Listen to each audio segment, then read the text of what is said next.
right, good evening, everybody. February 20th, 2023. Raw just went off the air. Makes you wonder if we're going to get a stipulation regarding Finn Balor and Edge at WrestleMania. You know, Edge planting those seeds more and more that he doesn't have much time left. And as we've talked about numerous times the last bunch of months, that Edge has announced 2023 will be his final year. Now, I personally think that he will not be 100% retired. I think that 2023 will be his final year being an active member of the roster. Similar to what we get with Cena, similar to what we get with some others. Undertaker before, he pretty much physically couldn't do it anymore. But makes you wonder, man, would they dare do a loser retirement match at WrestleMania? I think it's a little too predictable, but, and listen, I think a lot of us will admit Finn Balor versus Edge, we thought that this feud would be over, especially after the Elimination Chamber, but we probably have 6 more weeks of it. But look, on the way out, Edge giving a nice rub to Austin Theory tonight. Austin Theory, adding another win under his belt against somebody, just one of the greatest of our generation. So, we will see what happens. Roderick says loser leaves Raw. I like that, but I don't, with WWE and wrestlers could show up on either roster, I don't think that would make that big of a deal. If Edge went to SmackDown, would it really, put it this way, would that be a stipulation that people really would feel at WrestleMania?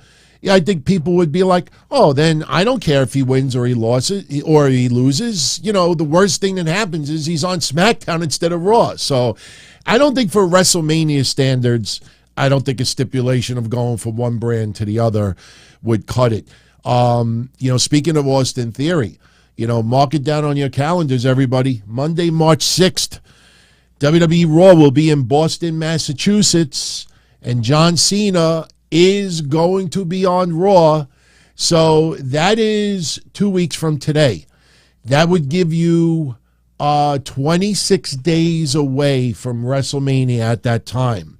Expect Austin Theory to have his confrontation with John Cena. John Cena, we can't wait to hear the promo of Austin Theory mocking him, using all his catchphrases, maybe even accusing Austin Theory of not being an original. Just do your own thing, create your own. And that's going to lead to their match at WrestleMania. And I tell you, from top to bottom, I'm feeling it. I mean, how it is every year. There's always a group out there that will say, WrestleMania looks like shit on paper, or it doesn't seem all that good.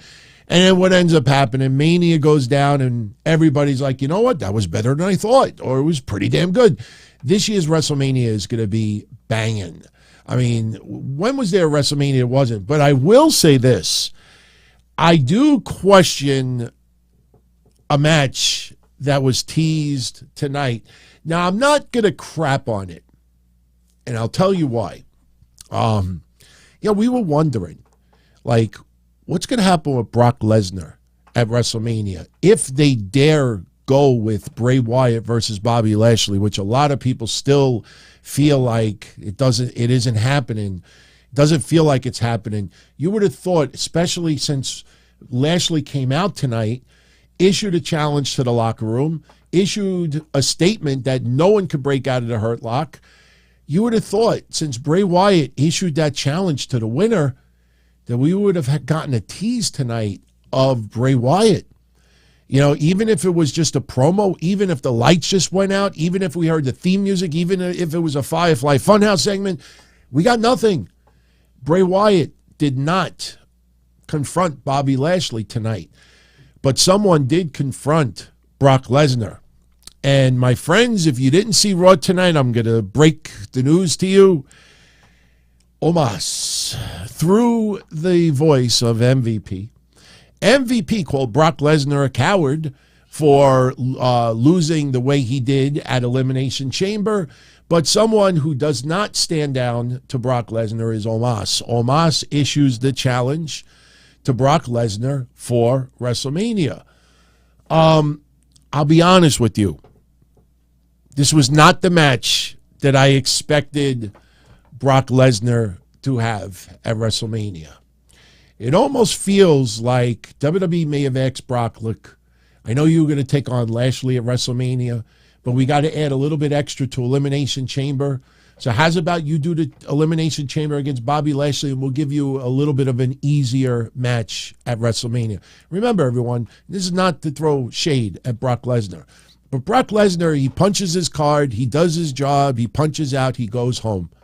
You know, like, he's not emotionally attached to wins and losses.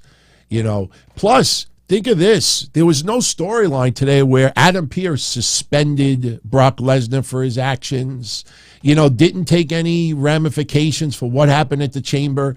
So Brock Lesnar, you know, the question is, will he show up next week and answer Omos's challenge?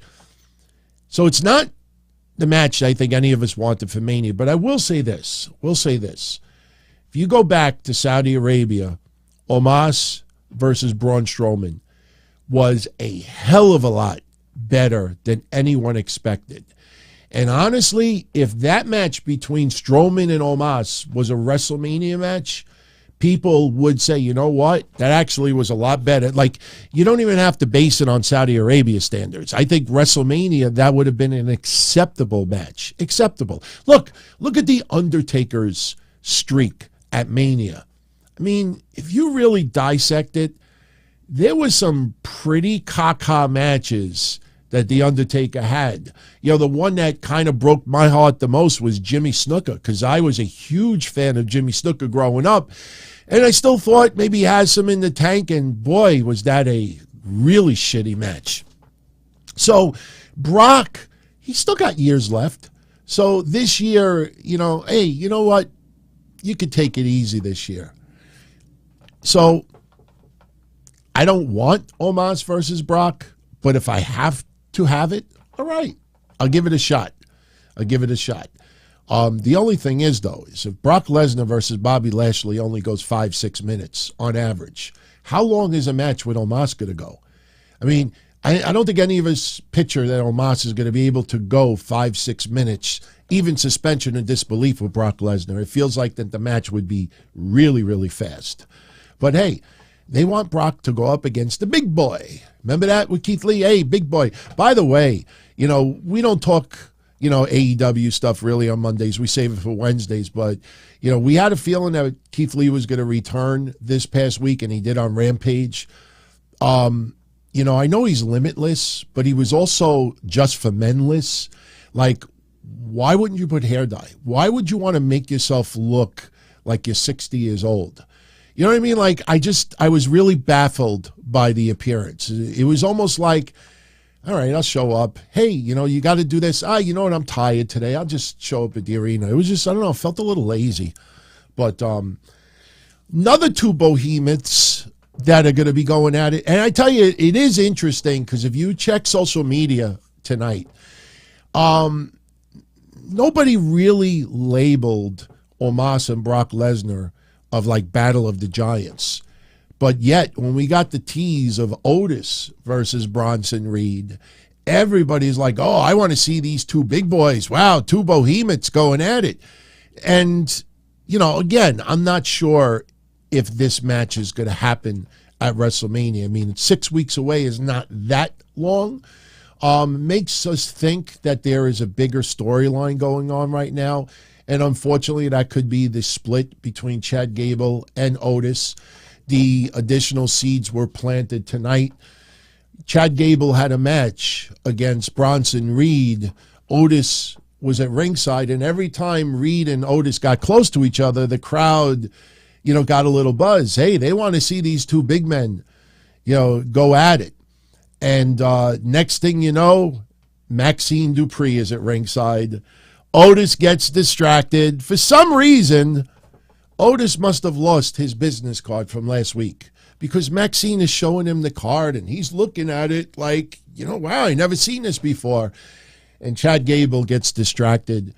He's like, hey, Otis, what are you doing? What are you doing? Bronson Reed is like, heh, instant opportunity to capitalize, and he attacks Gable from behind, gives him the splash, 1, 2, 3, and Otis not paying attention to the match. But you know what? Good week for Bronson Reed. Last week we talked about the crickets in the crowd. We talked about, that lack of connection. When we did predictions last week for Elimination Chamber, we knew what Bronson Reed and Raquel Rodriguez's roles were going to be in the chamber. And job well done. Bronson Reed definitely gained a little bit more attention from the fans for his performance at the chamber. And he's a likable guy. I mean, yeah, his character, goes against the grain a little bit, but he is a likable guy, and you want to root for him. And, I hope that he could turn it around. And you know what? A feud with Otis could do it. So we will see what happens. So, Brock Lesnar versus Omos. I don't know, man. I don't know. Now, tonight we're going to talk a little bit more about Raw.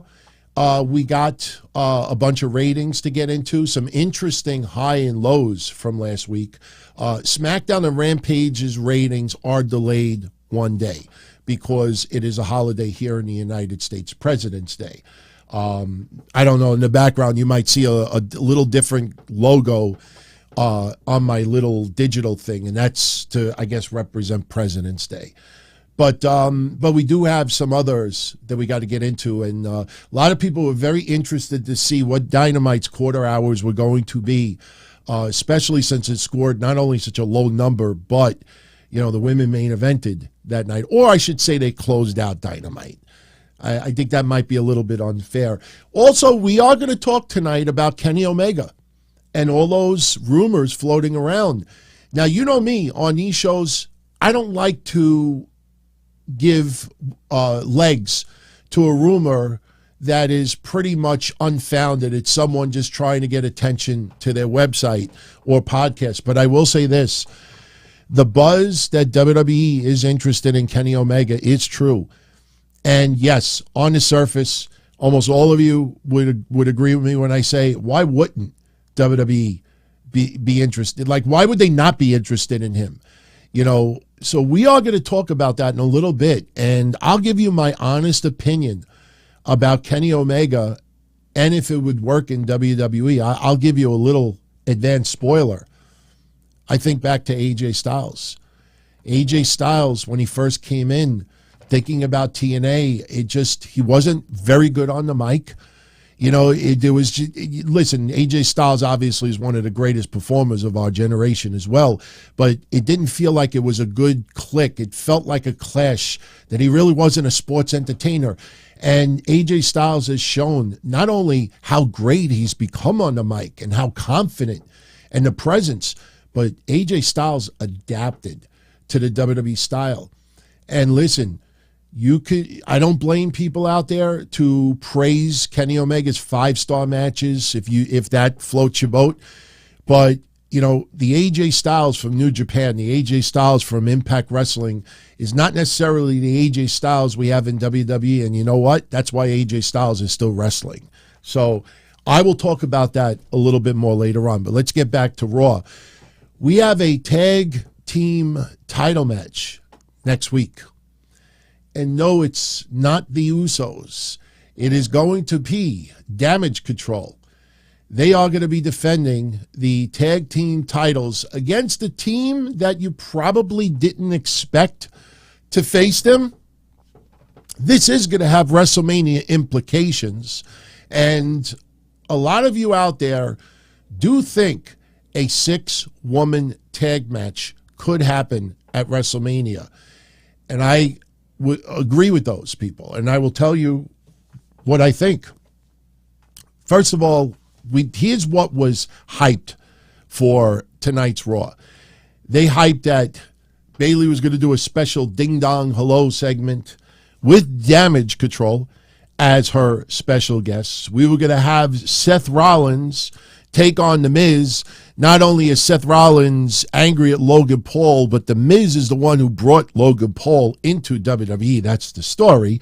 So since Logan Paul was not at Raw tonight, and Seth couldn't get his hands on him, he was going to make The Miz suffer. So that match was hyped for tonight. Sami Zayn was advertised to appear late breaking. I mean, they didn't advertise it during the day. But then again, since they were still in Canada, they were in Ottawa, you kind of feel like, of course, you're not going to, let a WWE Canada show go without Sami Zayn being there. They could have had him in a dark match, but not only did he appear, he actually had a match as well. And we were going to have Edge taking on Austin Theory for the United States title, as we said at the beginning of the show. And yes, it is now official. The road to the main event of WrestleMania begins for Cody Rhodes. But the opening segment tonight on Raw was Sami Zayn. Sami Zayn comes out, gets serenaded by the fans. Oh, and by the way, I'm going to show everyone some screenshots of some of the movie parodies that WWE is now releasing. For everybody who was live yesterday, you got a little sneak preview, and now WWE has obviously released it for everyone. But, there's apparently a couple of more movie trailers that may actually be released that they have not done so already. And there's obviously some notable names absent in these trailers, but we'll share some screenshots in a little bit. But, Raw opens up tonight with Sami Zayn. And Sami Zayn getting a beautiful response from the crowd. They're serenading him. And Sami Zayn expresses his gratitude for the fans, says thank you. You can't imagine how much this means to him, what has been going on, and he wishes that he could have put a bow on this storybook ending in front of his friends and family in Canada, and he feels he let a lot of people down. But then a little bit of hope.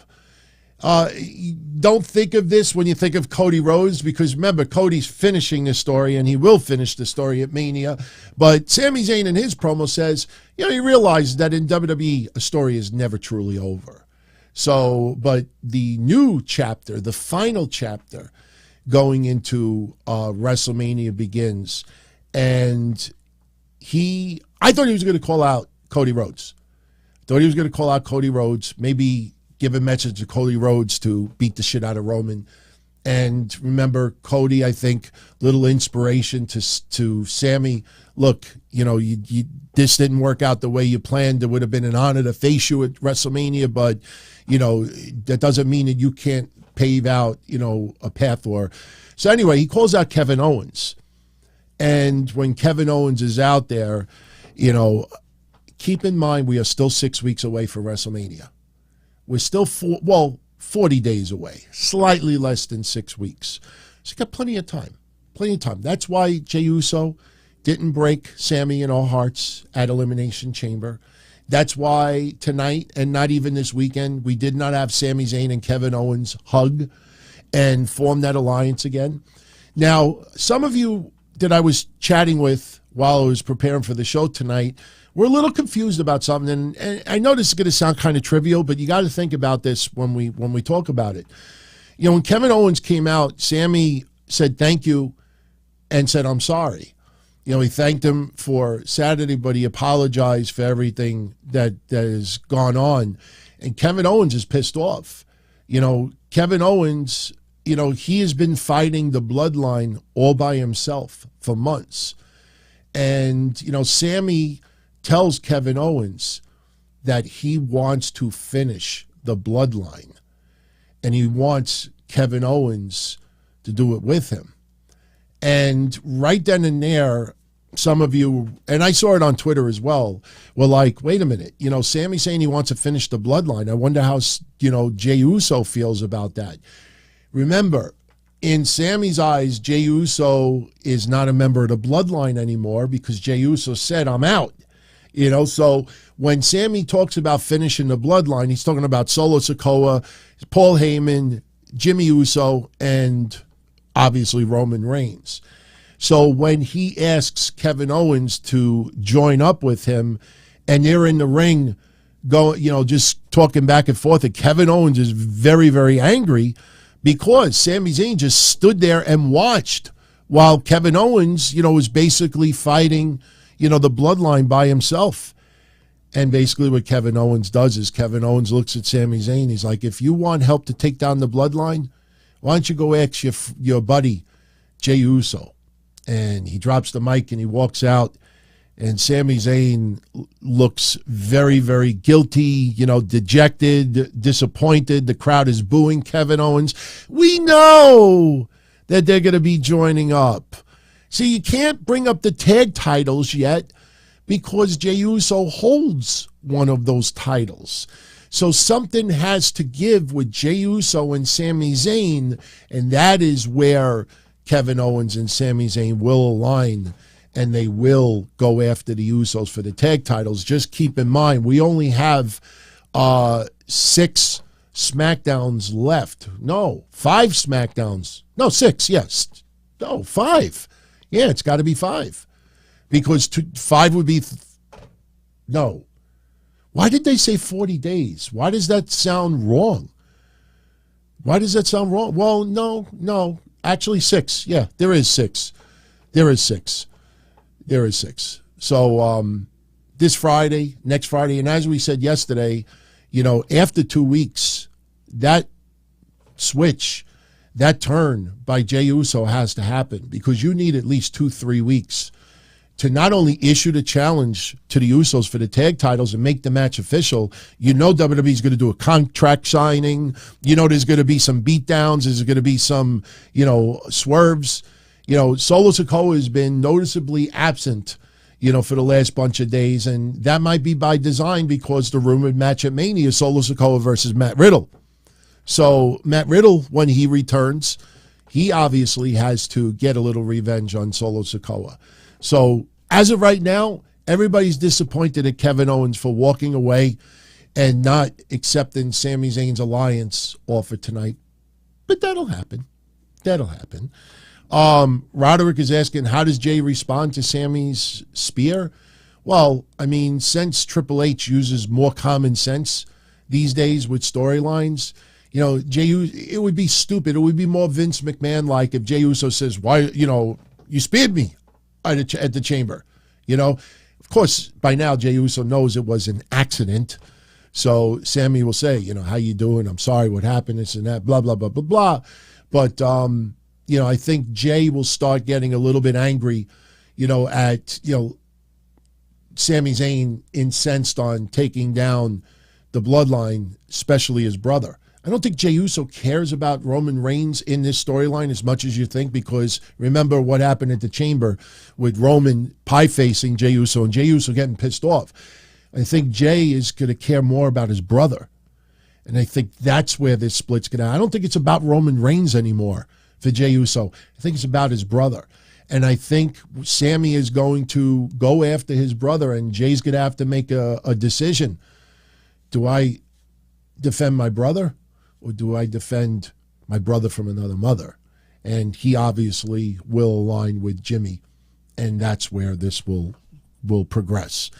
Funny segment tonight. Now, obviously, Rhea Ripley will be on SmackDown. That's been hyped up for a week. She was interviewed with Byron Saxton earlier, and Dominic Mysterio was there, and Dom more shots about his dad, and Dom getting mad at Byron for asking some pretty stupid questions. But in the end, and let me also point out, when Rhea Ripley made the comment saying that Beth Phoenix herself even said I was the real deal, that was a tweet that Beth Phoenix wrote right after Elimination Chamber. But during this segment tonight, Rhea Ripley basically says, if Charlotte wants to put me in my place at WrestleMania, then good, because my place is standing at the top of her crumbled queendom. And I'm going to walk out of WrestleMania as the women's champion. And she will be there on Friday. I think Dominic will be right by her side. We'll see if Charlotte Flair ends up beating up on Dominic. And hey, we may see something with Ray. Remember, isn't Ray taking on Karrion Kross Friday? And I feel like Ray's going to probably either get the win clean, or he's going to win by DQ, and Dom will show up and maybe go at his father a little bit. Because, look, they have to obviously set up the match. It's happening. Ray versus Dom at WrestleMania. And remember also, You know, Ray still does not want to put his hands on his son. Despite the holiday stuff, despite the restaurant, despite, the disrespect to Mom Angie, Ray still does not want to put his hands on his son. So Ray's probably going to have to get an ass kicking. And Dom's going to have to either tie him up in the ropes or just keep pounding on him, where Ray just loses it and Ray, is going to destroy him at WrestleMania. And that's where Dom is going to ship bricks. He is going to ship bricks when that goes down. So, but that was a fun segment tonight. Another fun segment tonight was Baron Corbin. 2 weeks in a row, despite the disappointment with him aligning with JBL, 2 weeks in a row, we had Baron Corbin, little bit of an attitude. You could feel like he's ad-libbing a little bit more in his promos, and that makes Baron Corbin sound not manufactured. And I think that's probably one of Baron Corbin's biggest weaknesses as far as being on the mic. Sounds very manufactured. Sounds like he is verbally out loud trying to remind himself bullet points he's supposed to say. But he's out there and he attacks Sami Zayn when Sami is leaving the rampway, hits the ring, talks about Roman Reigns embarrassing him in front of his family, and he talks about, Sami Zayn putting down him, putting down Canada, putting down Zayn. And Adam Pearce is on the rampway, and Corbin is laying smack so hard on Canada and Sami Zayn. Adam Pearce is like, go ahead. You want to beat the shit out of Corbin? Go right ahead. And Sami Zayn charges the ring. We get a match. And Sami Zayn beats Baron Corbin with a haluva kick, and it was a fun match. It was a much better match. And I tell you, I'm not a fan of Baron Corbin. Nothing personal against the guy, but I'm not a fan. But I got to tell you, the last 2 weeks, it feels a little different with Baron Corbin, even though he lost. And even though he got his ass kicked, there's something a little bit different right now. I wonder, and listen, at the end of the day, we're all human beings. And I wonder when WWE broke the news to him. Now, despite what other websites are telling you, JBL's deal being alongside Corbin was very, very short term. I don't know if it was short term as in before WrestleMania happens, but it was short term. He was not going into the summer being the manager of Corbin. But if this was pulled earlier because it wasn't working out, I wonder if that sent a message mentally to Corbin that, hey, something ain't working. And if I don't fucking fix this, I might be the next one released. Because you look at the last couple of years, and I hate being one of those that, says, oh, this person should be released, this person should be released. I don't like doing that. But I think a lot of people have said across these 150-plus releases the last couple of years, there's been a lot of people that were like, how does this guy escape it? Like, how does this person get released and not him? So I think sooner or later, he's got an ego about himself, and he believes in himself, but even him has got to come to a point where he starts thinking to himself, yeah, maybe something isn't, kosher, and I better fucking fix it or I might be out of a job. So we'll see. Ray says that he could see him wearing an a Roman shirt. I don't like that idea right now because I don't think they want us to be reminded about Roman Reigns losing, even though it's been a couple of years ago. And with Corbin being a heel and Roman Reigns being a monster heel, I don't think you make any shirt that shows weakness about Roman Reigns. Maybe after Roman Reigns loses at Mania, maybe you do something like that, but I think right now, I don't think that should be a shirt. It's not a bad shirt. Just the timing right now into Mania, I wouldn't do it. You don't want to remind any weaknesses about Roman. And speaking of Roman, tonight, Cody Rhodes' road to the main event of WrestleMania begins. Cody Rhodes comes out there tonight to cut a promo. And, this went back and forth, and it was mostly Paul Heyman on the mic. And this went back and forth with Heyman mostly talking for about a good 5 minutes. And Heyman shown in a neck brace, which is funny. And he's got both titles, which is funny. And you know what? Talk about detail. Talk about detail. I love this. I love this. You know what I loved about this picture? I love that Paul Heyman is not shaven in 2 days. Because, storyline, if you're in a neck brace, the last thing that you're probably thinking about doing is shaving. I know that sounds a little trivial, but that's how detailed this guy is. This guy is so, like, nitpicky about every little intricate details. You know, even like when we point out his facial reactions and things that he does that none of us ever even pay attention to.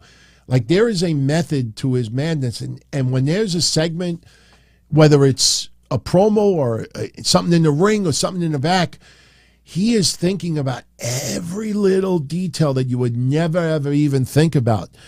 But, you know, he's talking to Cody Rhodes, throwing him smack.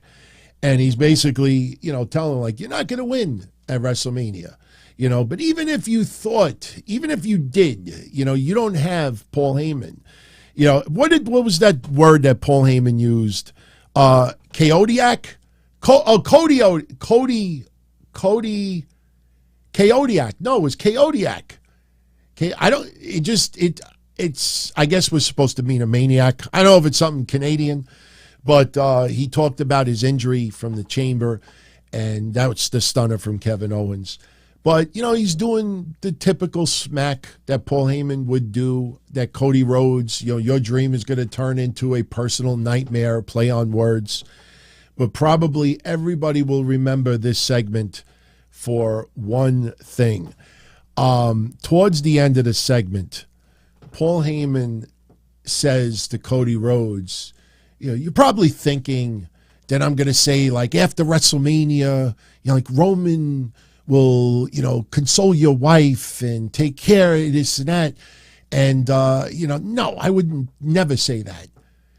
Roman Reigns is a happily married man, but I'm not. And I'm like, oh, the idea of Paul Heyman, you know, consoling Brandy Rhodes for Cody's defeat, man, just for the manlyhood of Cody Rhodes, that was a kick in the nuts. That was a massive kick in the nuts. I popped for that because, you know, we've had a lot of promos like, hey, you know, like, I'm going to show your wife who a real man is, or, you know, did that. So when Paul tonight says, you know, I'm not going to go there about your wife, you know, that Roman's going to do this. And then he's like, because Roman's a happily married man, but I'm not. And I'm like, oh, that was awesome. And Cody Rhodes with the constipated look on his face. That's what Tony Khan looked like when he saw Ariel Helwani the other day. Cody Rhodes pissed the fuck off. Roman, stop bringing Paul Heyman around.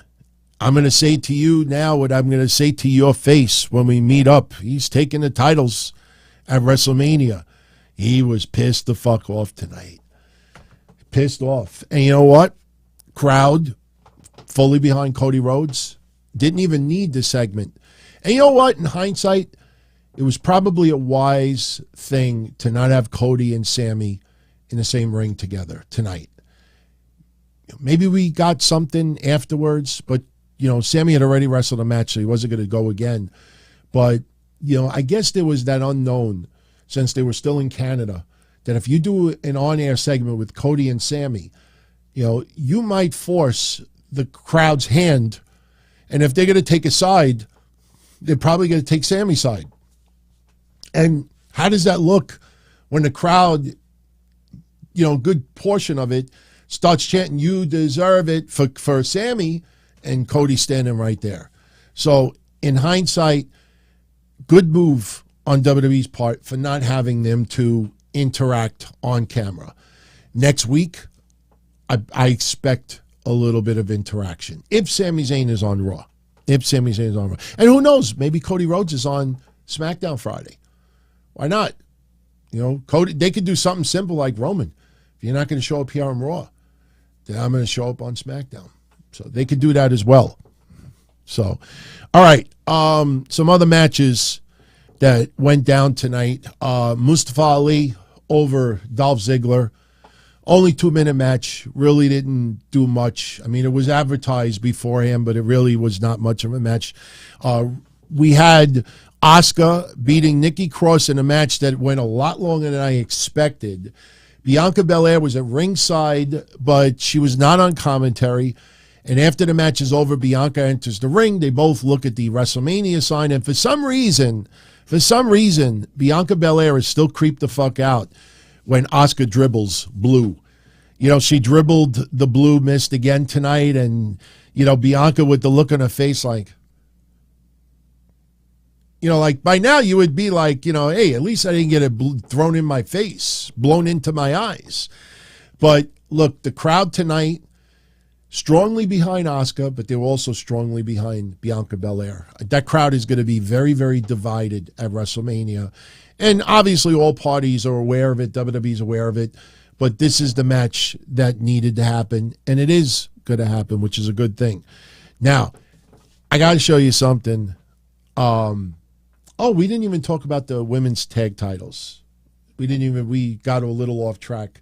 Let's talk about the women's tag titles, and then we'll talk about The Miz, because I have a video clip that I don't know if you saw with The Miz. When I put in the synopsis tonight that The Miz is balling, he legitimately is. Wait till you see it. I promise you, even if you don't like The Miz, this is impressive. And it's, trust me, I know a lot of people were impressed with the Kenny Omega Young Bucks throwing the basketball. Trust me. Wait till you see it. Wait till you see it. So anyway, Bayley has a Ding Dong Hello segment tonight, and she is featuring her tag team, Dakota Kai and Io Sky, and they're in the ring. And Bayley asks Dakota Kai, how does it feel to be the greatest women's tag team champions of all time? And Dakota Kai talks about it. He just passed 100 days. She runs down everybody who they have beaten, including the name Becky Lynch. Becky Lynch's music hits. Becky comes out, and she's talking about how the tag titles are starting to get a little dusty, that you're not going to, you know, cruise your way into WrestleMania. You know what? I'm looking at those women's tag titles, and I think I want those tag titles. And Bayley's like, who's going to tag with you? You don't have any friends. Lo and behold, yeah, probably a week, a week or two late, but then again, Dakota Kai, legitimate injury, which is almost healed, but Becky brings out Lita. Now, I'll go there with a Canadian Hall of Famer in a moment, because I know that's going to be the first word out of a lot of your mouths. Lita comes out, and Becky is with Lita inside the ring. And, Becky is throwing out some stats about Lita, and she is a Hall of Famer, one of the greatest of all time. And Lita showing the love right back, and Lita says that, you know what? She wants a 5th title reign. So Lita lays down the challenge of Becky Lynch and Lita versus Dakota Kai and Io Sky for the Women's Tag Team Championships. Now, a lot of you out there thought it was going to be for WrestleMania, but they immediately started, changing the wording to insinuate that this would be like much sooner than later. So Dakota Kai and Io Sky, they're like reluctant about it. And Becky Lynch is like, what are you all, chicken? What are you, scared? So, soon as she said, what are you scared? Bayley's like, they accept. And then we find out that the match is actually going to happen next week. Next week, not WrestleMania, next week. And you say to yourself, why are they doing it so quickly? So, and we'll get to that in a moment. So Becky and Lita steal the tag titles for a second. They lift them up. And, Kai and Sky are just standing there. And Bayley's just standing there looking like potted plants while they hold the championships in the air. And we're going to get the match next week. Now, a lot of you have said for the last couple of weeks, why isn't Trish Stratus part of this? And I think the fact that this match did not happen at Chamber, And you want to know something? I was thinking about this the other day. I wonder if that match was supposed to go down at the Chamber, and maybe Dakota Kai was not yet 100%. So they improvised and they were able to do something with Bobby Lashley and Brock Lesnar. You know, I mean, obviously they need enough time to, with Brock especially, to train and get in shape. But Brock seems like he's always in shape now. So I wonder if that match was supposed to happen at the Chamber and didn't, because now I think that may also be the reason why they did the three-way match the week before. Remember Bayley versus Bianca versus Becky? If Becky or Bayley win, they're in the Chamber match. We knew that that wasn't going to happen, but it almost feels like that they may had to have improvised over the last 2-3 weeks. But, you know, I think the fact that they weren't going to have it at the Chamber, there was no need to have a Canadian Hall of Famer in Trish Stratus to be part of this. Plus, I think Trish Stratus, you know, she has not wrestled in quite some time.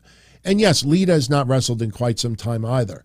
But it could be a simple case that Trish Stratus is not in ring shape yet to have a match.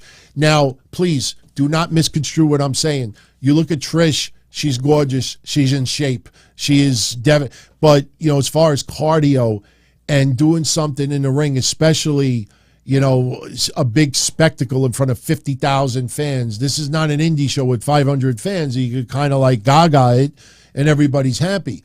If Trish is going to return to the ring, it's got to be top notch or nothing. I think Lita was in a much better situation that she can do it. And I think the reason why they're doing this tag title match so soon is because Bayley will probably get involved. Bayley has no match at Mania. Becky has no match at Mania. Sky and Kai have no match at Mania. And as we said the last 2 weeks, yes, I saw, you know, the website that was reporting it's going to be Ronda Rousey and Shayna versus Sky and Kai, which, you know, is not happening. I wonder with Bayley's interference if this leads to Trish Stratus returning.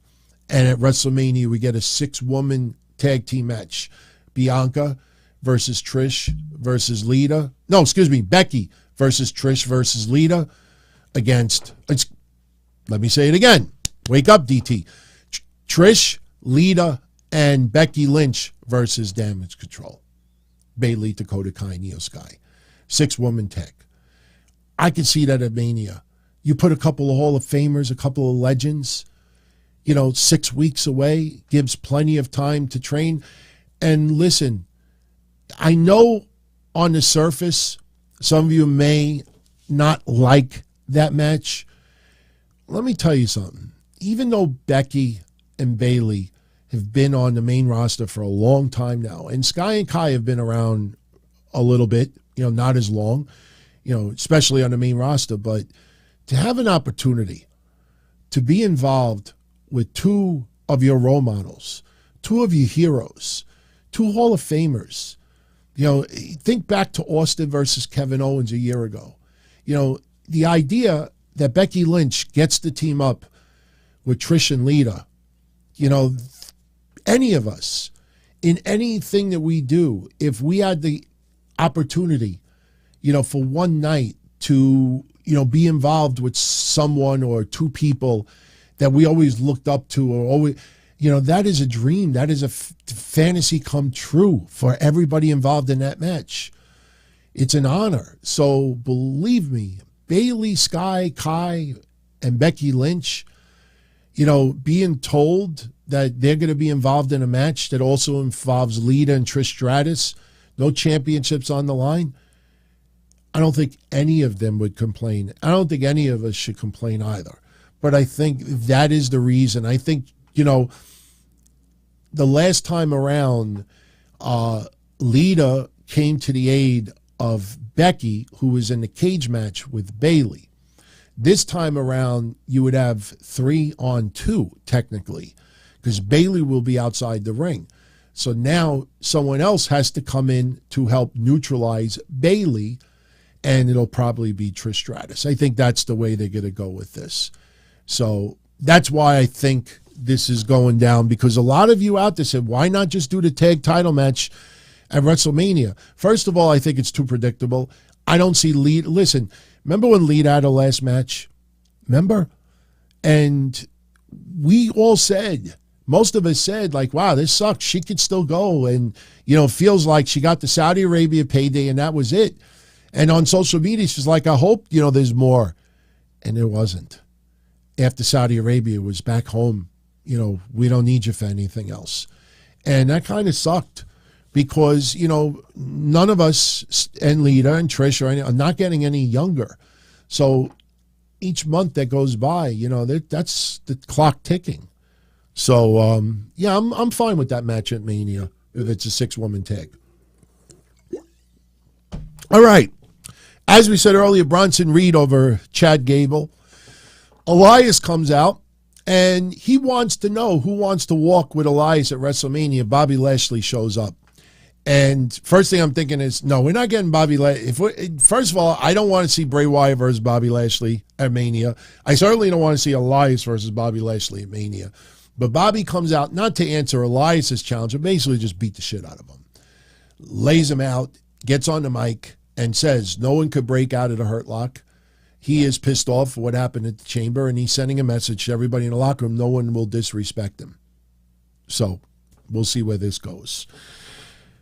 Candice LeRae, earlier, she was in the back being interviewed, and she was asked, how's Johnny Gargano doing after the Chamber? And she sees Nikki Cross. So she immediately runs to Nikki Cross. Don't worry about my husband. She runs to Nikki Cross. Why do you keep following me? Why do you keep following me? Nikki Cross whispers something in Candice LeRae's ear. Candice LeRae looks shocked. And I'm thinking to myself for the split second, what could she have possibly said? And I know what some of you are thinking. Yes, I thought that too. But Byron Saxton asks her, what did Nikki Cross say to you? And Candice LeRae says that Nikki Cross said to her, and this is why she's been creeping her for all of these months, that all her friends are gone. She has no friends, and all her friends are gone, and she's lonely. So that's the whole thing. Now, I still think it's a setup because Sanity is going to return, and I think Sanity is going to go up against Dexter Lumis and Johnny Gargano. Nikki Cross will ultimately go up against Candice LeRae. But, kind of like a pretty lame, twist to this storyline. I have no friends. I don't know. I thought it was kind of goofy, but next week, Candice LeRae takes on Piper Niven. Also next week, we have, they announced 3 women's matches, and I'm not saying it's a shot to AEW, but again, when people out there want to talk about Raw 30 and they look at the way the women were treated, this and that, I mean, you look at the overall picture. I mean, the women have been utilized very, very strong in WWE for years now. People don't want to admit to that.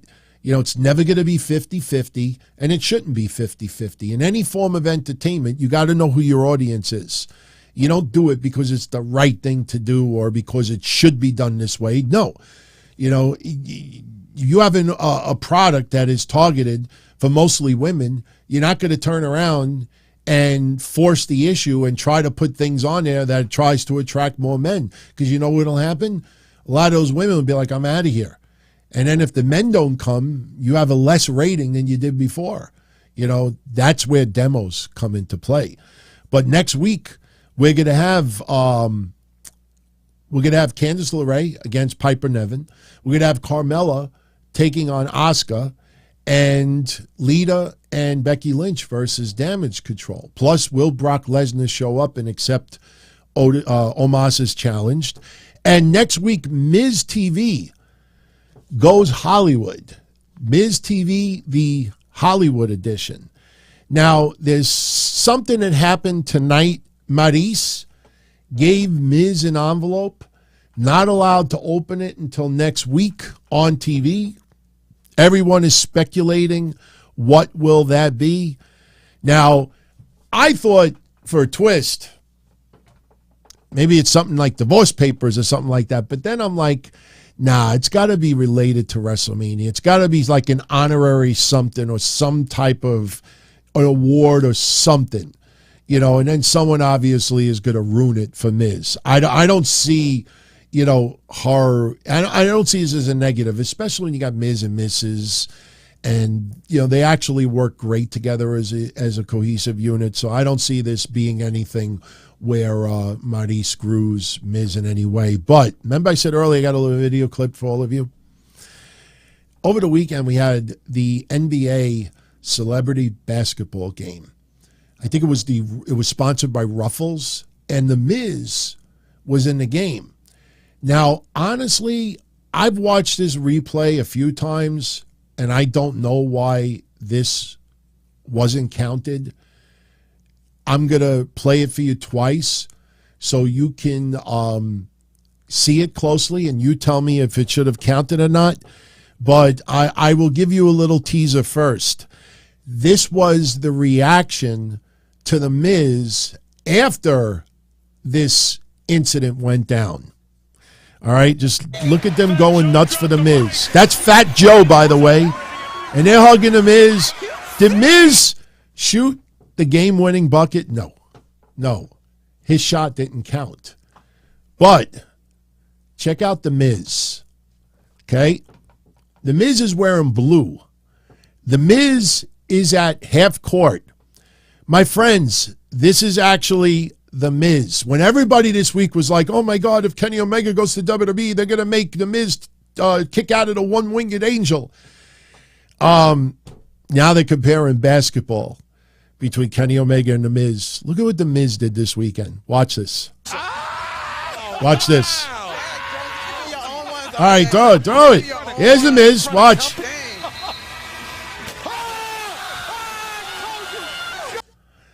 Motherfucker hit the half-court shot. Now, listen to it closely. I could swear he threw the ball before the buzzer rang. Listen to it closely. Watch this again. Let me pull it up. Watch this again. Wait. There you go. He threw it up and then the buzzer hit. Now, I haven't followed basketball like I used to, but to me, that basket should have counted. But they said it didn't count. But still, you know, anyway, celebrity basketball, does any of it count anyway? Doesn't. But very impressive. A little surprised that they didn't mention it tonight on Raw. I mean, that'd be a pretty cool thing to show. I mean, especially, well, then again, Miz didn't have a Miz TV segment. They got to show it next week, you would think. Maybe they don't show it because only MVP could be balling. I don't know. Charlie had brought up Otis and Maxine earlier. So you're going to have to rewind it. I know you've written that like 10 times, but we talked about it earlier. So, all right. Edge, towards the end of the night, he brings up that his second ever WWE match was in 1997 in Ottawa. He hasn't wrestled in that building in over 18 years, and he hasn't had a... Chris, I said to them they should show the bucket, not just say it, show the bucket. The Miz, they should show it. They should do it in slow motion. They should do it in super, super slow motion. Troll the fans. So even though it's an impressive thing for the live crowd, you show it multiple times. This way it pisses off the fans. So anyway, Edge is in the ring. Edge is in the back. And he's talking about how his second ever WWE match was in Ottawa back in 1997. He hasn't wrestled in that building in over 18 years. He hasn't had a title in a long time. And he's running out of time. So it really does feel that 2023 still remains to be the last year of Edge. Tonight, had a great match with Austin Theory in defeat, obviously. Towards the end of the match, Edge locked in the crossface, but Theory got to the ropes. And then we get interference from Finn Balor. Finn distracts him. You know, we think, okay, here's where Austin Theory hits A-Town and it's over. Not necessarily yet, you know, a couple of 2 counts, but in the end, Austin Theory hits A-Town, Edge is defeated. Finn Balor with multiple coup de grace and leaving Edge laying. This is leading to a WrestleMania match, as we said earlier. It certainly feels like there may be some strong stipulation, because a lot of you out there are with me. Edge and Finn Balor have been killing it. You look at those matches, they work great together. It's just this storyline keeps going like this. Like it looks like a worm. It just keeps hitting these hills. Like, just when you think it's over, it kicks up again and it's over. So, you almost feel like Edge has got to say, look, this has got to stop. And I just hope it's not a retirement match, because I'm not ready yet to write Edge off, even on a part-time basis. I'm not ready yet. The guy is too good in the ring, But then again, we had this conversation during the recap over the weekend. He had those 9 years of emotionally thinking, I'm never going to do what I love to do ever again. Now he has a beautiful wife, beautiful family, did a lot of things outside of wrestling, but wrestling is his love. And he had the opportunity to return, and return on a high level. It's not like somebody returns and just does a one-off and then they're back to retirement again. Edge still works at a very, very high level. And a year, 2 years, 3 years from now, okay, maybe it's completely different. Maybe look at like The Undertaker. The Undertaker legitimately, physically can't do it anymore. You look at Hogan, you look at others. Some of these Hall of Famers, not necessarily Taker, but others, they will always tease one last match when physically they can't. Very rare that you get like what you got with Ric Flair, which to me still was nuts. It still is insane that went down, and I think people are very, very lucky it didn't end worse. But the point is, 9 times out of 10, or even 99 out of 100 times, when a legend says, I think I have one more match left in me, when that they don't. It's just, emotionally, it's very hard. It's very hard to say, I can't do it anymore. I always talked about me with, softball, and I know that's a ridiculous comparison, but I fucking loved to play softball. I loved it. I always thought I'd play it like as an elderly person in my 70s playing softball in these crazy leagues. When I had my car accident, after a year, and my friends say, come play. And emotionally, I'm like, yeah, I could do it. And I couldn't hit the ball. I couldn't push off on my leg. I couldn't do nothing. And I went home and I cried. And this was not long ago. This was 1997.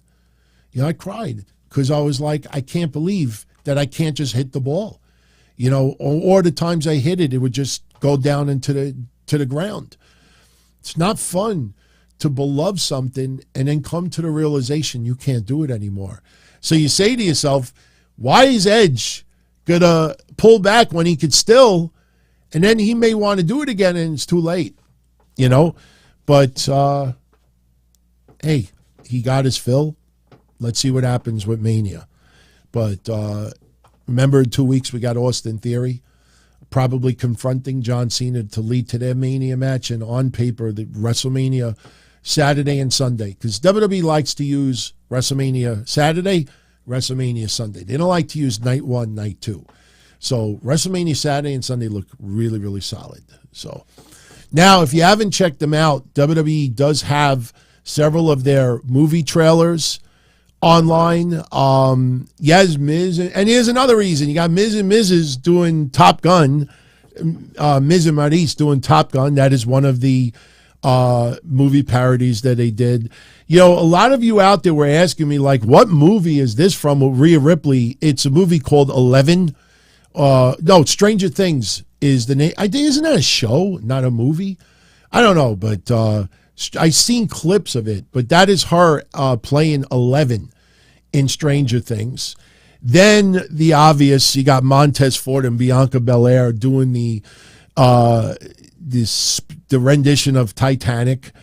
Here, yeah, there's a lot of these people on Twitter, obviously, writing blogs, doing podcasts. The 40-year-old virgin Ridge Holland is playing the role of the 40-year-old virgin. I laughed my ass off watching that clip.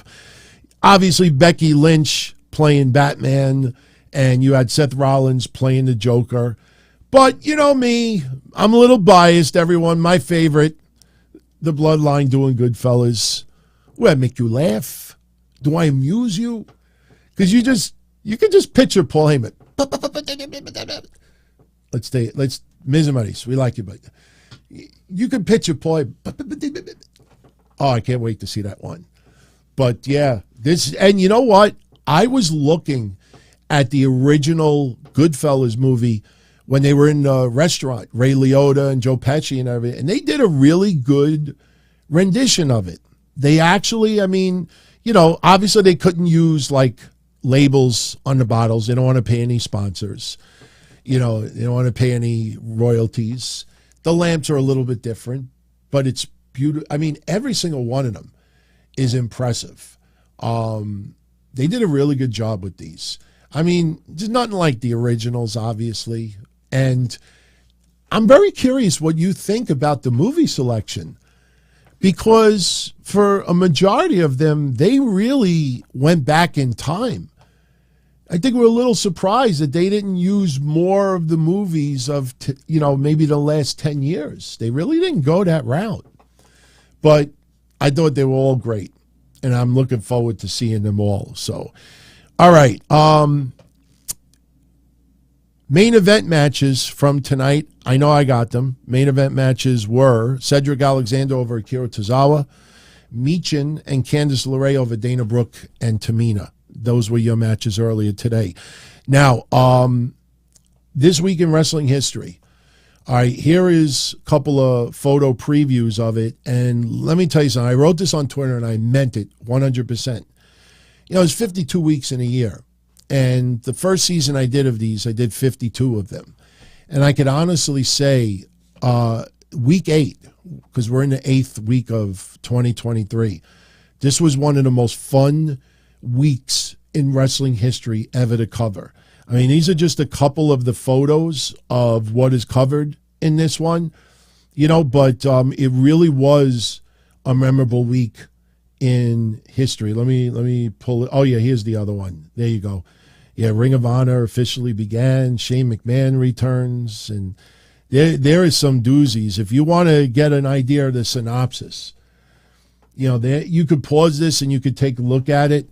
But especially if you're a wrestling fan going back to the 90s, there's a lot of you out there that are not into 80s wrestling or even 70s wrestling. But if you want an episode that really, like, a majority of it is on the 90s, this is the one to check out, because there are so many good things in this and a lot of audio clips as well. I love when people react to Randy Orton coming out to CM Punk's music. And that was not, to piss off fans or to troll them. No, Randy Orton actually came out to CM Punk's music one time on Raw. But that is the synopsis. It runs a little over 3.5 hours, and it's going to be released tomorrow. NXT, we have JC Jane. She's going to have technically her first match as officially a singles star. She's going to take on Indy Hartwell. The Dyad versus Chase University, Ivy Nile versus Alba Fire, Gallus versus Malik Blade and Idris Inofi. AEW Dynamite Wednesday. I don't know, man. I'm not feeling it that much.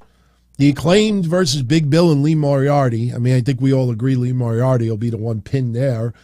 Orange Cassidy versus Wheeler Yuta. I mean, I'm just, I'm not into Wheeler Yuta, with all due respect. Moxley versus Evil Uno was designed simply because Hangman Page is associated with the Dark Order. Saraya versus Sky Blue.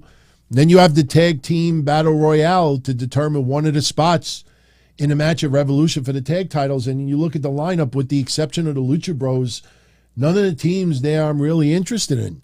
I mean, it's amazing. But I will say this is necessary to have cards like this. AEW's biggest problem is they want to put cards on every week.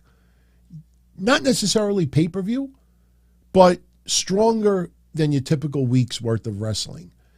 And when you do that over and over and over again, you start running out of, what match could, put people like, oh, I got to see it. If this was on pay-per-view, it would be awesome. You can't do that every week. Maybe you have one match a week that could be a pay-per-view match, but when you do this every week, that everything's got, after a while, you just run out. You just run out. And Tony Khan has a major announcement as well. As I said yesterday, I think it has to do with Ring of Honor doing tapings this coming weekend. They have to announce it on TV. They always mention Ring of Honor. You got to let your live TV audience know that you're doing TV tapings this weekend. Not everybody lives in Orlando, but people watching might want to order Honor Club now because of it. So we'll see. Maybe the announcement is something totally different. Ratings. As I said earlier, SmackDown and Rampage are delayed. But I got some interesting stats for you all for some various shows, especially some quarter hours. Some you might be a little surprised at. First of all, SmackDown the week before did 2,468,000. They expect this week to go down about 100,000. It's not that bad.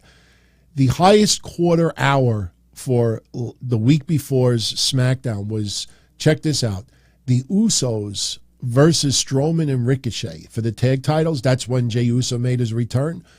They did, for that quarter, 2,721,000 viewers. That's crazy. For today's standards, even with the Sami Zayn storyline, everybody talks about Sami Zayn's quarter hours are higher than Roman Reigns, which is a little unfair because Roman Reigns is not on TV that often. But let me tell you something, Jey Uso, the unsung MVP of this storyline as well. I think Jey Uso should be right up there. If you're going to talk about Sami and Roman, Jey deserves a lot more attention than people give. 2,721,000. Crazy.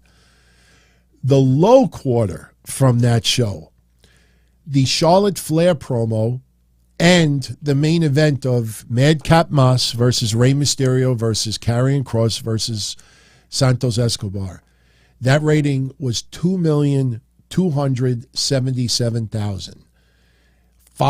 Almost 500,000 viewership difference for that main event. That's a big deal. That is a big deal. Rampage, that week before, did 375,000 viewers. The high quarter from that show was the high quarter was Orange Cassidy versus Lee Moriarty that did 393,000 viewers. That is a terrible number. But do you know what the lowest quarter hour was at 361,000? The Butcher, the Blade, and Kip Sabian versus the Blackpool Combat Club. Wheeler Yuta, Jon Moxley, Claudio Castagnoli. They only did 361,000 viewers. You imagine those guys on any show, and they can't even pull 400,000 viewers. That's crazy. That is crazy. Impact Wrestling this past week, the 16th, did 92,000 viewers, down, actually slightly up from last week's 81,000. New Japan did 60,000 this past Thursday, up from the week before's 50,000. Dynamite this past Wednesday did 824,000, down from the week before's 899. The highest quarter hour. We don't count quarter hour one. We do not count quarter hour one because of that big lead in from the Big Bang Theory. Every week, quarter one is the highest. So we do not count that quarter. But the highest quarter from Dynamite was Roosh and Preston Vance versus Jon Moxley and Claudio. They did 901,000 viewers. What a difference a couple of days makes. Moxley and Claudio on Rampage can't even pull 400,000. On Dynamite, they did 901. The lowest quarter hour from this past Wednesday's Dynamite, yep, you guessed it, Ruby Soho versus Toni Storm versus Britt Baker. That final quarter hour only did 710,000 viewers. That is NXT territory. That just shows you how close NXT gets at times with AEW Dynamite. But listen, as we said last Wednesday, you look at that card, there was no other match that you could have closed it out with. You couldn't have closed it out with Moxley because promos had to happen later on. NXT this past Tuesday did 640,000 viewers, up from the week before's 562. The highest quarter hour was Grayson Waller versus Tyler Bate. They scored 692. The lowest quarter hour, Roxanne Perez and Meiko Satomura versus Katana Chance and Kaden Carter. That only did 594,000 viewers. MLW, as we predicted, this past Thursday dropped. They dropped down to 73,000 viewers from their debut of 79,000. That is not good. And I don't ever bring up demos, but I did take notice. Some of their demos were down almost 50%. I mean, you would have thought week 2 had a shot of having a better number because not everybody is used to tuning into Reels on Thursday to check out, or Tuesday to check out MLW. And the rating went down. I'm telling you, in no time, they'll have a couple of increases, no doubt. In no time, you're going to see those ratings lower than New Japan. I hate to say it, but, you know, it is what it is. Raw last week did 1,812,000 viewers, slightly down from the week before's 1,866,000. The high quarter hour from last Monday's Raw, Cody Rhodes and Sami Zayn, their promo exchange, they did 2,080,000 viewers. Just so you know, that quarter hour was 300,000 viewers higher than the quarter before. That goes to show you that people online, the buzz came around that Cody and Sami are in the ring, and people tuned in. You had 300,000 viewers jump when they hit the ring and had their promo exchange. That's a big deal. That doesn't happen often. The lowest quarter hour, not a good week for women's wrestling. Becky Lynch versus Bayley versus Bianca Belair only did 1,592,000. By the final quarter of 3 hours of Raw, it's usually low because people are just tired and not everybody sticks around for the main event. But even with the women, even with that stipulation, even with the top talented women on that roster, they couldn't break 1,600,000 viewers. You look at that compared to SmackDown. SmackDown had over 1,100,000 viewers more than that quarter hour. That's a big deal. So those are your quarter hours and your ratings that are available. Now, before we get out of here, let's talk briefly about Kenny Omega. As I said on these shows, you know, I usually don't discuss rumors because most of the times it's just websites trying to throw a discussion out there to get people to click. You know, you hear rumored matches. Oh, this is a rumored match. They're rumored to do this, they're rumored to do that.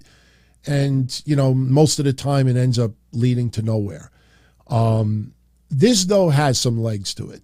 And the reason why it has legs to it, and this is a really tricky discussion to have, and I'll tell you why.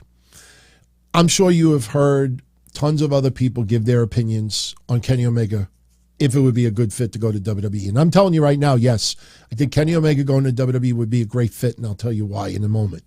But I will say this, something that a lot of people don't think about, and I've brought this up many times over the last 3.5 years, is a lot of these people that work behind the scenes for AEW have 2 contracts. Okay, they have a talent contract as an on-air talent, and they also have a contract that they get paid for being an executive, working in the office, doing this, production, whatever it is. Now, you know, again, when Tony Khan criticizes contracts, you got to understand it's moments like this where these contracts are very, very important. Kenny Omega was out of action for more than 6 months because of injury. And we don't know if AEW adds time on when someone's out of action, like WWE. The most infamous one recently was Rey Mysterio. Rey Mysterio was injured a couple of years ago, and his contract was coming up, and WWE added the time to it for the time that he was out of action. So with Kenny Omega, here's where it gets really, really interesting and also difficult to try to understand. If Kenny Omega has 2 contracts, think about this for a minute.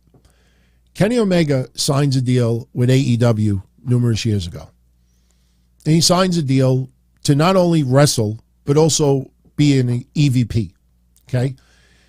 Now, you would think that if he signs, let's say, a 4-year deal, okay, or a 3-year deal, you would think that they're not going to give him a 3-year deal as a wrestler and a 2-year deal working in the office.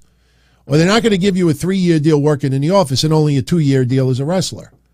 You would think that chances are, common sense, if he inks a 4-year deal, it's 4 years working in the office, 4 years working as a wrestler. And reason being that, if he doesn't sign a new contract, how do you handle, if he's working in the office, but he's no longer a contracted wrestler? You're obviously not going to allow him to go work for the competition, but yet he still works in your office. Nobody would do that. People would be nuts to do that. When Cody Rhodes left AEW, this is something that I would love, and it might be a little too personal, I get it, but I wish someone who interviews Cody Rhodes would ask him this, because it would technically give us the answer about Kenny Omega. Cody, when you worked for AEW and you worked in the office and you were also a wrestler, did you have 2 contracts or only 1? I'm pretty certain it was 2 contracts. But the point is that when his deal was up with AEW, it wasn't one or the other. He was done completely across the board. And the reason why I'm bringing this up is very important. Let's say hypothetically, Kenny Omega's contract with AEW is up January 1st. This past January 1st. What happens if Tony Khan adds 7 months to his contract as a wrestler because he was injured? Okay, look, you're out of action. We paid you. So we're adding those 7 months in. You have to stay with us till July. How do you handle the office, the EVP contract? If both deals were over January 1st, how do you handle the EVP portion of it? That's the thing that a lot of people don't know. I don't know. I don't know the answer to that.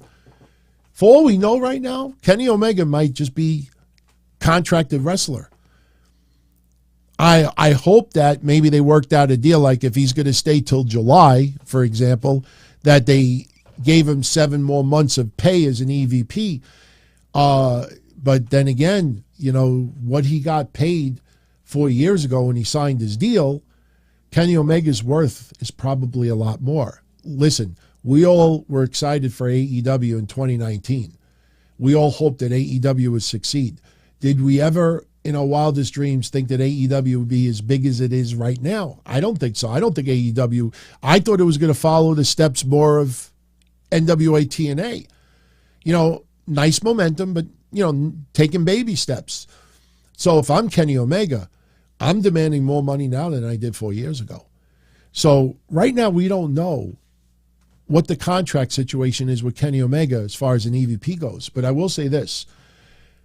The reason why I think Kenny Omega would fit like a glove in WWE, and I brought this up in the past, and a lot of people don't pay attention to it because they didn't like it very much. Do you remember this? Just look at the beard, and you remember the time period I'm talking about. When Kenny Omega was AEW champion and also Impact Wrestling champion, and he started growing the mutton chops, do you remember when he was coming out there wearing all these crazy clothes with Don Callis, with Gallows and Anderson, acting like a sports entertainer?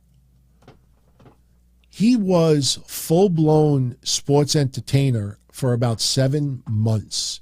If you go back to that period and you look at highlights from each week, Kenny Omega was in full-blown sports entertainer mode at that time. Now, he was dealing with some injuries, and this goes back to what I said earlier. You look at AJ Styles. AJ Styles is the perfect template to use when you talk about people like Kenny Omega or the Young Bucks or anybody else that may not fit the quintessential WWE sports entertainer right now, and you wonder if it would work. AJ Styles adapted to the WWE style. AJ Styles, in a lot of ways, turned into a sports entertainer. AJ Styles doesn't have to do the 5-star matches that he did in New Japan. As much as some of you out there don't like Meltzer, or you do like Meltzer, understand this. When Dave Meltzer doesn't give AJ Styles or some Finn Balor or some others in WWE many 5-star matches or even 4.5-star matches, it's not because he's being a dick. It's because WWE waters down these wrestlers.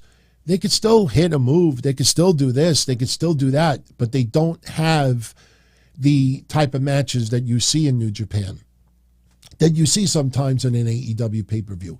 And why? Because WWE wants to prolong their careers.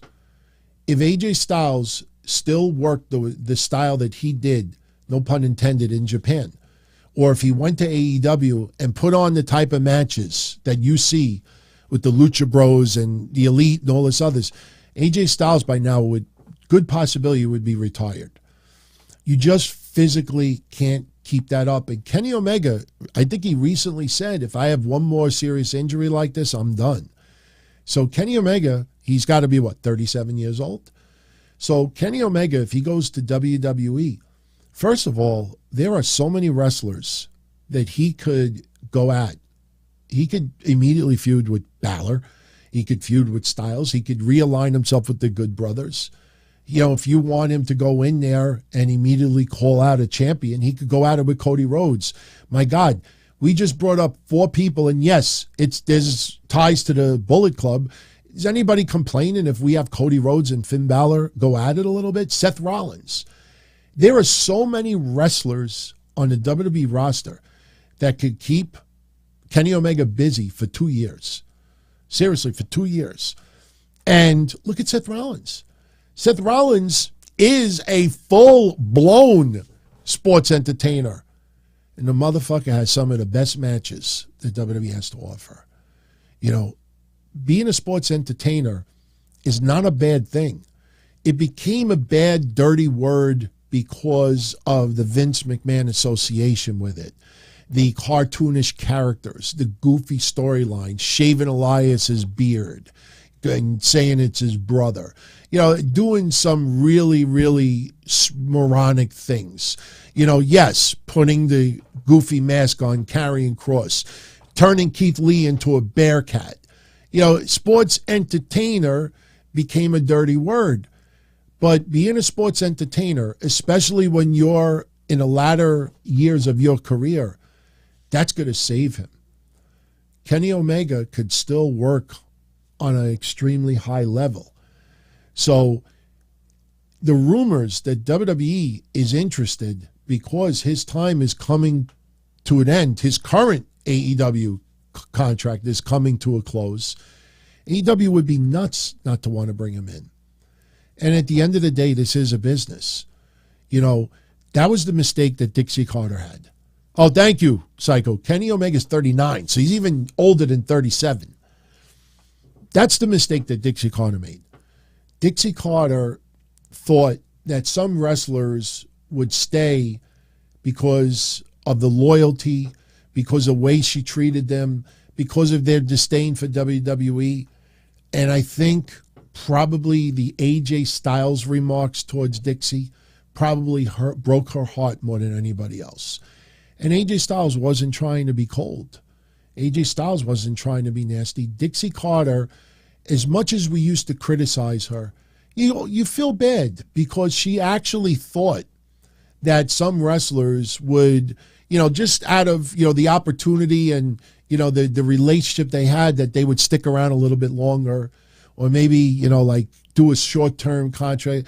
And she realized right away, at the end of the day, it is 100% business. And it's going to be interesting to see how Tony Khan handles Kenny Omega.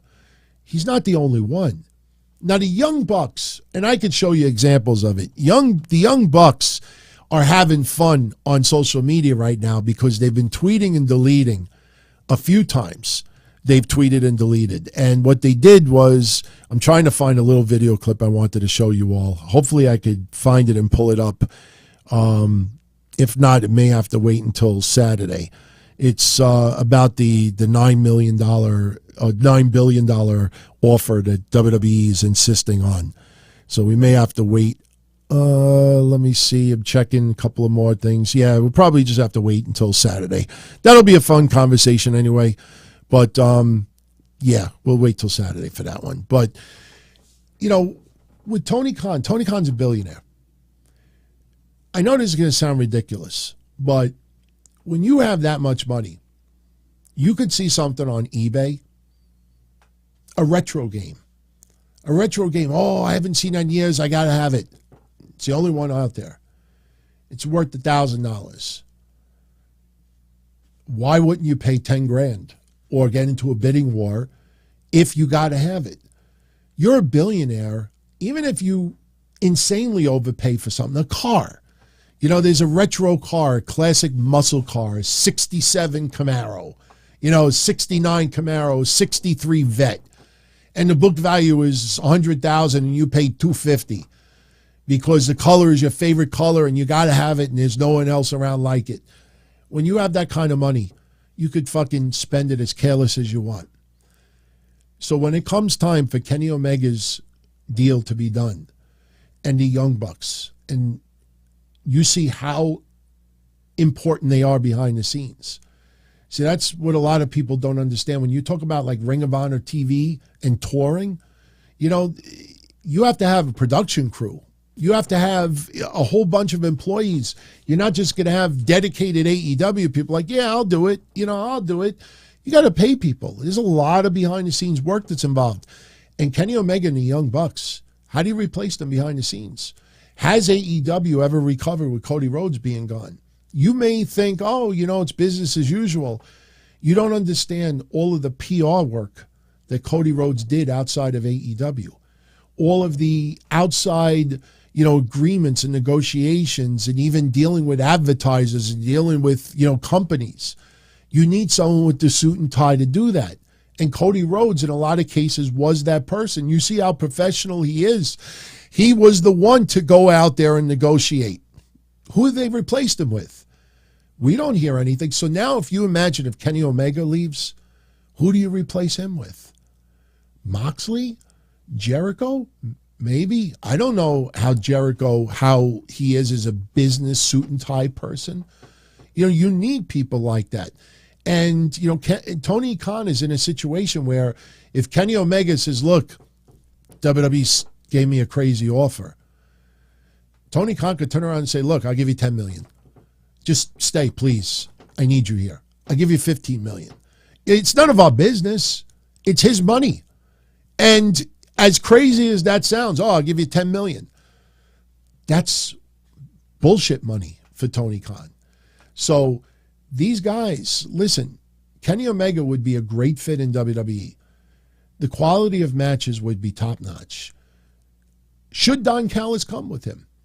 I think Don Callis as a manager in WWE, Paul Heyman's not going to be around forever. And no, I'm not saying that Don Callis is a good complement or a substitute for Paul Heyman. No one could substitute Paul Heyman. But at some point, they are going to dial it back with Paul Heyman a little bit. Paul Heyman has got to be tired as well. Somebody's got to start doing it too. And I think Don Callis actually would be a pretty fun, annoying manager to see on WWE TV. And I could see him hitting the ring, Kenny, by God, Omega. I could see him doing that. I know for the hardcore AEW fans out there, just the idea of any of these guys leaving gets people angry. Oh, no, he'll never leave. That's ridiculous. Oh, they'll fucking have the Miz pin him in his hat. You can't think that way. It's a business. And any wrestler out there that is going to say, look, I took a fraction of what I could have made at WWE because I want to see this company grow. I want to see this. Look, I am convinced I'm convinced that Jon Moxley would rather be a medium-sized fish in a very small pond than be a big fish in a big pond. I think Jon Moxley being able to wrestle his style, work the way he wants, brawl, bleed, blade, whatever he does, he loves that physicality. You know, I think Moxley is happier doing what he does in AEW than what he did in WWE. You know, not everybody wants to wear a suit and tie. Not everybody wants to work in the corporate world. And even though you're an entertainer for a, you know, entertainment company, you still have to go by the guidelines of that company. You have to have the, you know, the behavior ethics. You have to, you know, you have to present yourself in a certain way. You know, I remember wrestlers back in the day who would get fined because they didn't show up wearing, you know, certain dress. Like there was a dress code that you had to have. So some wrestlers are content making a little bit less money and not getting, you know, the big giant opportunities because they're having more fun doing what they're doing now. But at the end of the day, you got to look at it like a business. And I think, and no, Sam, AEW contracts do not let them work other promotions, not like WWE. Doesn't always work that way. In fact, wasn't recently Moxley, when he signed the deal with AEW, didn't they do something where he was only AEW with a few small exceptions? So no, I mean, if a wrestler wants to ink a certain deal with AEW, they can. But in the end, Kenny Omega would be a great fit for WWE.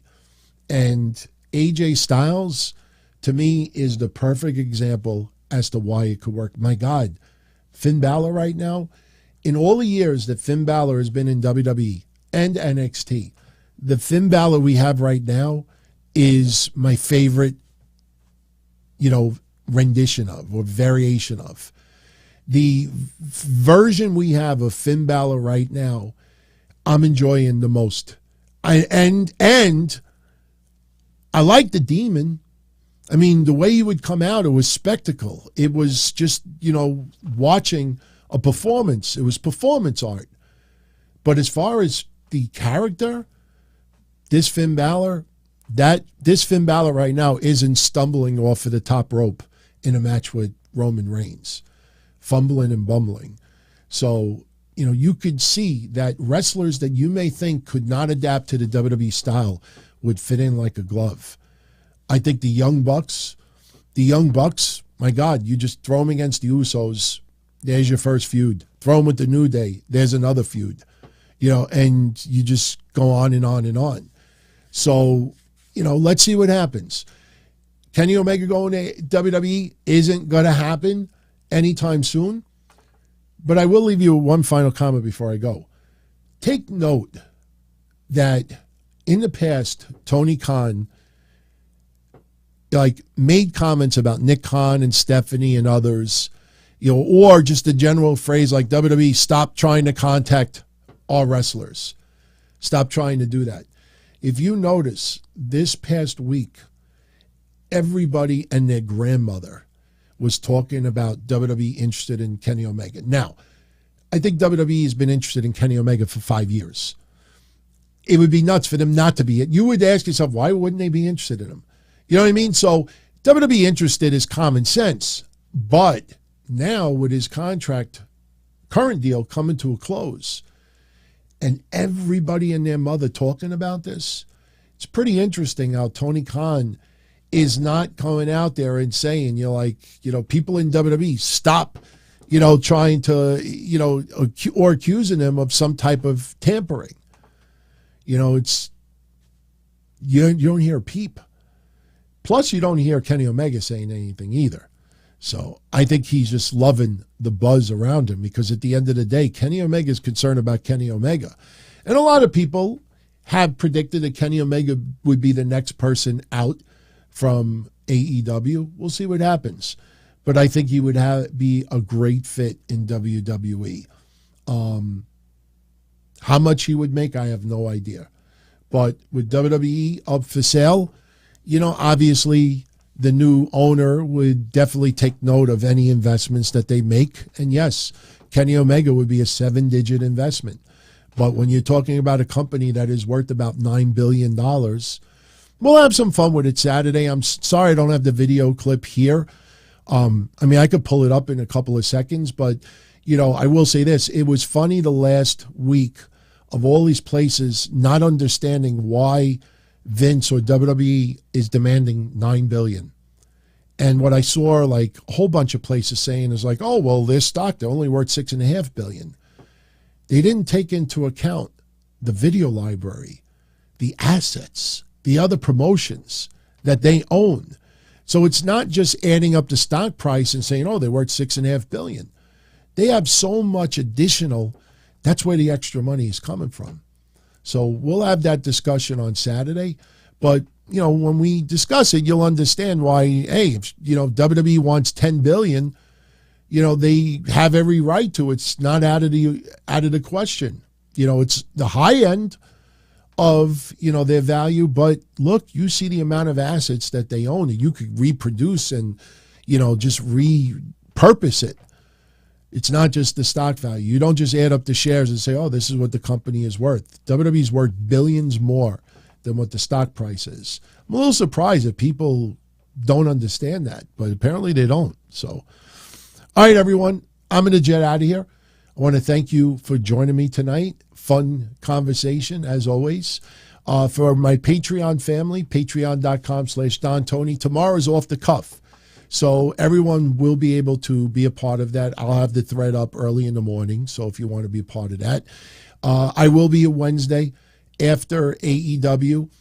We will definitely talk Dynamite. We'll talk NXT. And, yes, I got all the emails and the DMs about Bischoff's comment towards Tony Khan.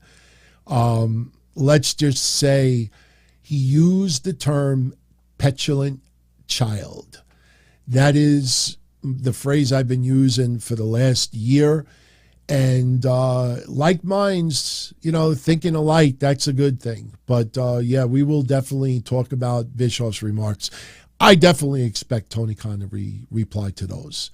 It wasn't very favorable. And, hopefully things subside with the Ariel Helwani stuff. Totally unnecessary. There was absolutely no reason for it to go the way it did this weekend. It was just a fun weekend to be a wrestling fan, whether you like New Japan or WWE or anything else. And I just think this, this divisiveness, it's just, I think people are sick of it. I think people are really sick of the divisiveness. And that's a lot of what we felt the last week. So everyone, if you enjoyed the show, you know what to do. And I hope everyone has a great rest of their week. All the best. And yeah, I'm out of here. So hopefully I'll see you tomorrow on Patreon. If not, I'll see you Wednesday after Dynamite. And that's it. Don Tony, out. As far back as I can remember, I always wanted to be a podcaster. For me to live any other way was nuts. To me, those goody-good people who worked shitty jobs for bum paychecks and took the subway to work every day and worried about their bills were dead. I mean, they were suckers. They had no balls. If I wanted something, I just took it. I ran everything. I paid the bills. I paid the host. I even paid the masked maniac. Everybody had their hands out. Everything was for the taking. We always called each other good fellas. You would always hear from somebody. You're gonna like Don Tony. He's alright. He's a good fella. He's one of us. But if you're part of my crew, nobody ever tells you they're gonna get rid of you. It doesn't happen that way. There weren't any arguments or curses like in the movies. See, your haters come with smiles. They come as your friends, the people who've claimed they care the most for your life. And now that's all over. And that's the best part. Today everything is different. There's lots of action. I don't have to wait around for everything like everyone else. Oh, I didn't get the vaccine? Fuck you, vaccine me. Oh, your delivery guy has COVID? Fuck you, feed me. Right after I moved here, I ordered egg noodles and ketchup, and I got spaghetti with meat sauce.